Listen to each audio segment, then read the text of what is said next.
আসসালামু আলাইকুম গাইস, আশা করি সবাই ভালো আছেন। তো আপনাদের দোয়ায় আমিও আলহামদুলিল্লাহ ভালো আছি। তো গাইস, আমরা কথা বলবো আজকে আমাদের জীবনের স্বপ্ন নিয়ে। আমাদের প্রত্যেকের জীবনের স্বপ্ন থাকে যে আমরা সুন্দর একটি বাড়ি বানাবো এবং কি সেই বাড়িটি দেখতে যেন অনেক সুন্দর হয়, বাড়িটি দেখলে যেন আমাদের মন ভরে যায়, আমরা যেন কাজ শেষে আমাদের রুমের ভিতরে গিয়ে কিছুটা স্বস্তির নিঃশ্বাস ফেলতে পারি। আপনার বাড়িটি বাহির থেকে দেখতে কেমন হবে এবং ভিতর থেকে দেখতে কেমন হবে সম্পূর্ণ আপনার প্ল্যান অনুযায়ী এবং আপনার বাজেট অনুযায়ী একটি বাড়ির প্ল্যান 3D এক্সটেরিয়র এবং ইন্টেরিয়র এর মাধ্যমে আমরা প্রেজেন্টেশন করে থাকি। আপনি চাইলে আমাদের কাছ থেকে এই ধরনের সার্ভিসগুলো স্বল্প মূল্যে আমাদের কাছ থেকে নিতে পারেন। এছাড়াও আপনি যদি স্টুডেন্ট হয়ে থাকেন, সেক্ষেত্রে আপনার ডিপার্টমেন্ট যদি সিভিল অথবা আর্কিটেকচার হয়, তাহলে আপনি আমাদের কাছ থেকে অনলাইন এবং অফলাইনের মাধ্যমে এই কোর্সগুলো করে নিতে পারেন খুব সহজে। আপনি যদি এ ধরনের সার্ভিস গ্রহণ করতে চান, তাহলে আমাদের স্ক্রিনে দেওয়া নাম্বারটিতে ফোন করে বিস্তারিত জেনে নিতে হবে। 3D ম্যাক্সে ইন্টেরিয়র এবং এক্সটেরিয়র এর কাজ আমরা কিভাবে প্রেজেন্টেশন করে থাকি সেগুলো আপনাদেরকে দেখাবো কম্পিউটার স্ক্রিনের মাধ্যমে। তো আশা করি আমাদের ভিডিওটি সম্পূর্ণ দেখবেন। তো গাইজ, আমরা চলে এলাম কম্পিউটার স্ক্রিনে। তো এখন আপনাদের দেখাবো মডার্ন টাইপের কিছু বাড়ির ডিজাইন। একটা বাড়ি বাহির থেকে দেখতে কেমন লাগবে সেই ডিজাইনগুলো। আর এই ডিজাইনগুলোতে আসলে আমরা বলে থাকি এক্সটেরিয়র ডিজাইন। তো এক্সটেরিয়র ডিজাইন আপনাদেরকে দেখাবো। তো এই হচ্ছে আমাদের যেসব কাজগুলো আমাদের অলরেডি ডেলিভারি হয়ে গেছে, সেই সব কাজগুলো আপনাদেরকে দেখাই নিচ্ছি। দেখেন, বাড়িগুলো কিন্তু আমাদের মডার্ন টাইপের ডিজাইন এবং কি অনেক সুন্দর ডিজাইন হয়েছে। এ হচ্ছে আমাদের ডুপ্লেক্স হাউস ডিজাইন।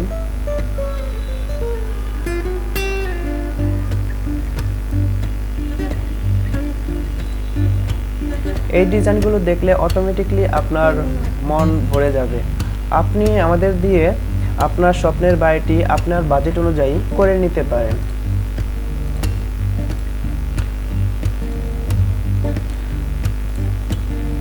তো গাইস, এখন আপনাদের দেখাবো একটি রুমের ভিতরে বা ইন্টেরিয়র ডিজাইন। আমরা যেসব কাজগুলো ইন্টেরিয়র করে থাকি সেই ডিজাইনগুলো আপনাদেরকে এখন কিছুটা দেখাবো। দেখেন, একটা বাড়ির মধ্যে মেন হেড হচ্ছে কিচেন রুম। আর কিচেন যদি সুন্দর না হয়, তাহলে কিন্তু আমাদের সেই কিচেনের খাবার খেতেও ভালো লাগবে না, আর যে রান্না করবে তাও কিন্তু ভালো লাগবে না। তো এটি হচ্ছে আমাদের কিচেন রুমের ডিজাইন, মডার্ন টাইপের, যেগুলো সম্পূর্ণ বোর্ড দিয়ে করা। এইসব কাজগুলো আমাদের বোর্ড দিয়ে করা, ঠিক আছে? এই কাজগুলো অলরেডি হয়ে গেছে। এ হচ্ছে আমাদের বেডরুমের ডিজাইন। এই হচ্ছে আমাদের ড্রয়িং রুম। আর ড্রয়িং রুমের ডিজাইনটা আসলে করা অনেক ইম্পর্টেন্ট, কারণ হচ্ছে একটি গেস্ট আসার পরে কিন্তু আমাদের ড্রয়িং রুমে অবস্থান করবে। সেক্ষেত্রে আমাদের ড্রয়িং রুমটা অনেক ভালো করে সাজানোটা অনেক দরকার। এটা হচ্ছে আমাদের মাস্টার বেডরুম। এটা হচ্ছে আরেকটা ড্রয়িং রুম। তো এই কাজগুলো কিন্তু আমরা করে ডেলিভারি দিয়েছি অলরেডি। আর এগুলো বেশিরভাগ হয়েছে ঢাকার ভিতরে। তো এখন আপনাদের দেখাবো অটোক্যাড 2D বা একটি ফ্লোর প্ল্যান। আমরা একটা বাড়ি করার প্রথমে আমাদের প্রয়োজন হবে ফ্লোর প্ল্যান। আর ফ্লোর প্ল্যানের মধ্যে আমরা যা দিয়ে থাকি সেগুলো আপনাদের একটু দেখাবো। তো গাইস, আমরা এখন চলে এলাম কম্পিউটারের অটোক্যাড সফটওয়্যারের ভিতর। এই অটোক্যাড সফটওয়্যার দিয়ে আমরা মূলত ফ্লোর প্ল্যান এবং এলিভেশন সেকশন, তারপর কলাম শিডিউল, ভীম শিডিউল এগুলো করে থাকি। এবং কি একটা বাড়ির এস্টিমেট করার ক্ষেত্রেও এই সফটওয়্যারটা অনেক প্রয়োজনীয়। তো আমরা দেখাবো এই বাড়িটির ফ্লোর প্ল্যান।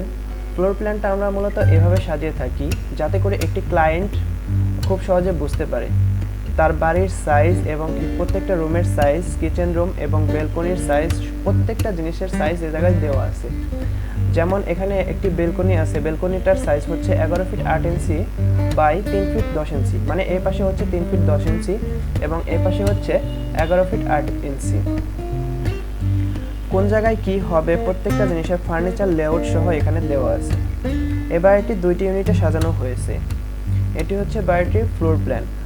গাইস, এটি হচ্ছে আমাদের ওই বাড়িটির গ্রাউন্ড ফ্লোর প্ল্যান। তো এখানে আমরা যা যা ইউজ করছি, আমরা এক সাইড ইউনিট ঠিক রাখছি এবং আরেক সাইড হচ্ছে আমরা গাড়ি পার্কিংয়ের জন্য ব্যবস্থা রেখেছি এবং কি দারোয়ানের থাকার ব্যবস্থা রেখেছি। যেমন ধরেন, এ জায়গায় আমরা গার্ড পোস্ট রেখেছি। এ জায়গা থেকে আমাদের দারোয়ান এই 2টা গ্লাস দিয়ে চেকে রাখতে পারবে বাইরে বের হতে হবে না। আর এই পাশে হচ্ছে দারোয়ানের থাকার জন্য গার্ড রুম দেওয়া হয়েছে এবং একটা কমন টয়লেট ব্যবহার করা হয়েছে, পাশে একটি কিচেন রুম ব্যবহার করা হয়েছে এবং এই পাশে একটি স্টোর রুম দেওয়া হয়েছে। এই স্টোর রুমে আপনি চাইলে আপনার বাসার জেনারেটর ইনস্টল করতে পারবেন অথবা আপনি আপনার বাসার প্রয়োজনীয় জিনিস রাখতে পারবেন। তো এই ছিল আমাদের গ্রাউন্ড ফ্লোর প্ল্যান। এখন দেখাবো আমি এই বাড়িটির ব্যাক এলিভেশন এবং ফ্রন্ট এলিভেশন। তো এটি হচ্ছে বাড়িটির পিছনের সাইড। যদি আপনি সোজা বরাবর দেখেন তাহলে পিছনের সাইডটা এমন দেখতে হবে এবং সামনের সাইডটা এরকম হবে এবং বাড়িটির সেকশন হবে এরকম। মানে এই বাড়িটি যদি আপনি মাঝখান দিয়ে এই বরাবর কাটেন সেক্ষেত্রে আপনি বাড়িটি দেখতে এমন হবে। তো এই ছিল আমাদের বাড়িটির ডিজাইন। তো গাইস, আমরা এতক্ষণ যাবত যে প্ল্যান দেখলাম সেই প্ল্যানের এক্সটেরিয়র হচ্ছে এই ডিজাইনটি। এটি হচ্ছে আমরা 3D মাধ্যমে রেন্ডার করেছি 3D Max এর মাধ্যমে। তো আমাদের এরকম প্রজেক্ট ঢাকার ভিতরে এখনো অনেকগুলো প্রজেক্ট রানিং রয়েছে। আপনারা চাইলে এ ধরনের সেবা আমাদের কাছ থেকে গ্রহণ করতে পারেন। আজকের ভিডিও এ পর্যন্তই। এই ভিডিওটি যদি আপনার ভালো লেগে থাকে তাহলে অবশ্যই লাইক করে দেবেন এবং এই ভিডিও সম্পর্কে যদি আপনার কোনো মতামত থেকে থাকে তাহলে অবশ্যই কমেন্ট করে জানিয়ে দেবেন। আর এই ভিডিওটি যদি আপনি ফেসবুক থেকে দেখে থাকেন তাহলে অবশ্যই ফলো করে দেবেন আর ইউটিউব চ্যানেল থেকে দেখে থাকলে অবশ্যই সাবস্ক্রাইব করে দেবেন। ধৈর্য সহকারে সম্পূর্ণ ভিডিওটি দেখার জন্য আপনাকে অনেক অনেক ধন্যবাদ। দেখা হচ্ছে পরবর্তী কোনো ভিডিওতে খুব শীঘ্রই। সে পর্যন্ত সবাই ভালো থাকবেন, সুস্থ থাকবেন। আল্লাহ হাফেজ, বাই।